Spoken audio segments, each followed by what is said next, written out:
Semenya had mentioned to me that she wanted me to share a story with you, so I want to do that right now regarding how I met her father. I grew up in an East Coast town called Poughkeepsie, New York, and I was in junior high school at the time, 7th grade. And as in school, you know, sometimes they have auditoriums and presentations that people from the outside come and they do for the students to give the teachers a break from us and give us a break from them. It's not really for enrichment or anything like that. We just need a break from each other. Somebody in here is a teacher, right? Anyway, we all assembled into the gymnasium, actually, because little did we know that the presentation that was going to take place required a lot of room. And so we're sitting there in the bleachers, and then someone makes the announcement that, please welcome Mr. Henderson, Kenneth Henderson. And over in the corner, there was this platform. It looked like a miniature stage. It's about, say, yay big. And this gentleman comes out, and he gets on top of the platform, and it starts to move. And he rides it to the middle of the gymnasium, and we're looking at this like, ooh, this is really cool, man. Wow, he's driving this thing, man, on the brand new floor. Nobody's allowed on the floor in the gym, you know, and not without sneakers. Y'all know that's true. But he's riding this thing, man. It is turning around and stuff, man. It's great. So I'm sitting with my friends, and we're like, man, this is really cool, man.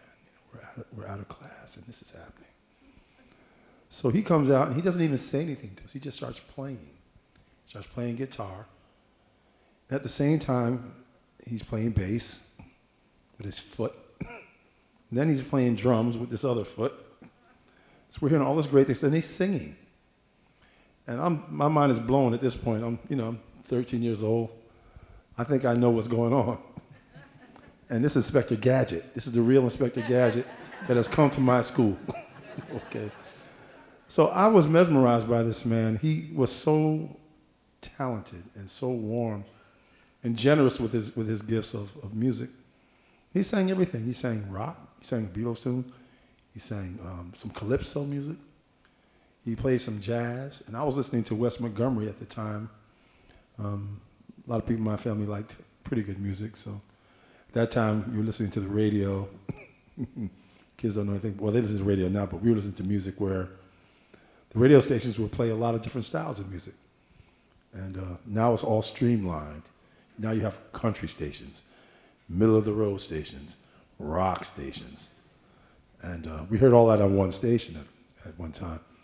But to make a long story short, he played some great music. And after the show, my mouth was hanging to my knees. I just couldn't believe all the things I saw him do. So I was very impressed. I actually got a chance to go speak with him for a moment. He was very encouraging to me. And at that time, I liked music a lot, but I thought I was going to be a pro basketball player. I had moves. You know? Can you see me? Oh boy, I tell you, a lot of fun. But he was very inspirational to me.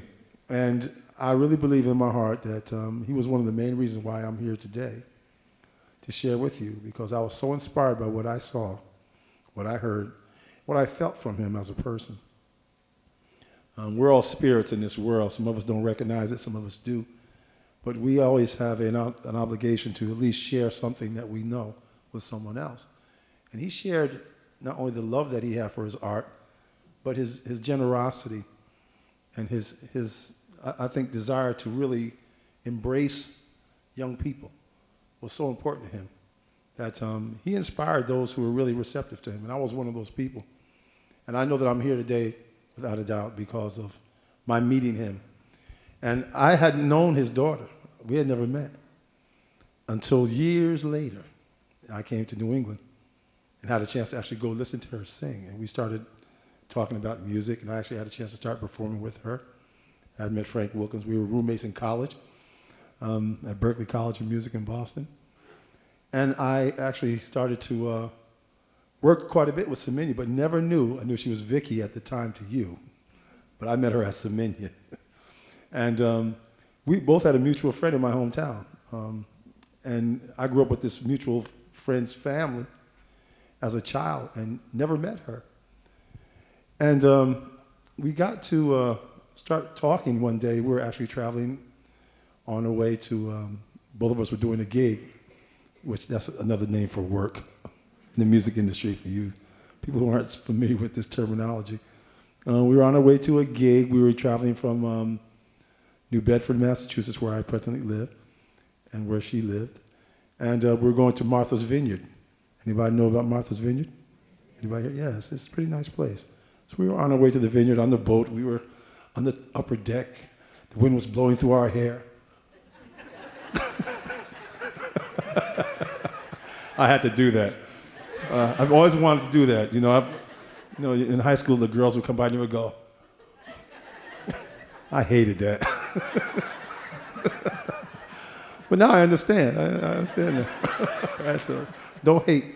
Okay. But we were discussing things about music, this, that, and the other, and then I mentioned to her that she asked me something about how I was inspired about music. And so I explained, I gave her the same story I'm giving you, and she said, you're not going to believe this. I said, what? She said, that's my father. I said, what? And a chill came over me, literally a chill. And I was almost just speechless. I said, are you serious? She said, yeah, that's my father. I said, your dad was really inspirational to me. You know, he gave me a lot to bring me to this point in my life with music. And I just can't believe that she and I have become very, very close friends, and that I actually see part of the fruit from the tree. As I mentioned to her mother last night, it's nice to be able to meet the root that the fruit came from. You know what I mean? So I'm very grateful to be here. I know this has been an event that's been going on for a little while, and this is my first opportunity to partake in this, and I'm very grateful. I feel very honored to be here with you this evening and to play with such fantastic musicians. Let's give them a nice round of applause, please. But we want to thank you this evening for doing it with us.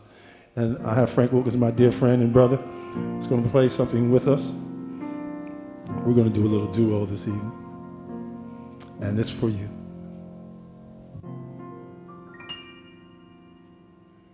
In this world of ordinary people, extraordinary people,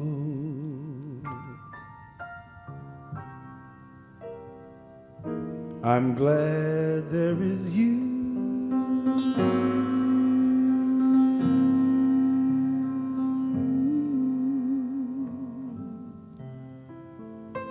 In this world of overrated treasures and underrated pleasures,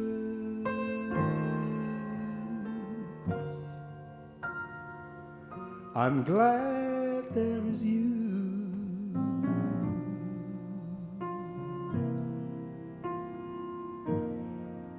I want to live.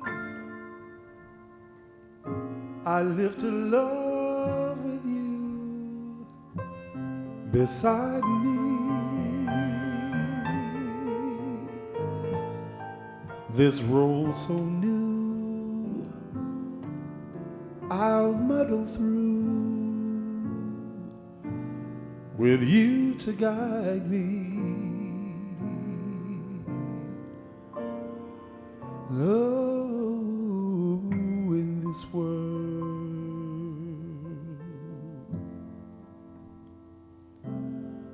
where far too many play in love, but hardly any stay in love.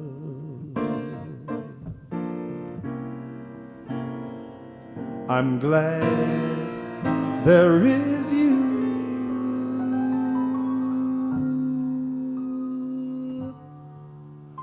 More than ever,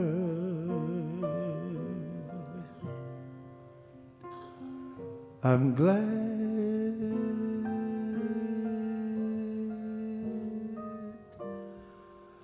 there is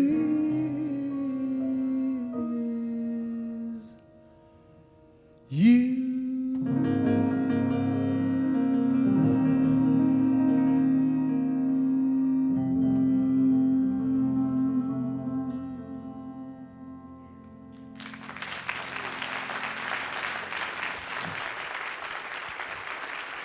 Would you keep your hands together and please welcome the rest of the musicians?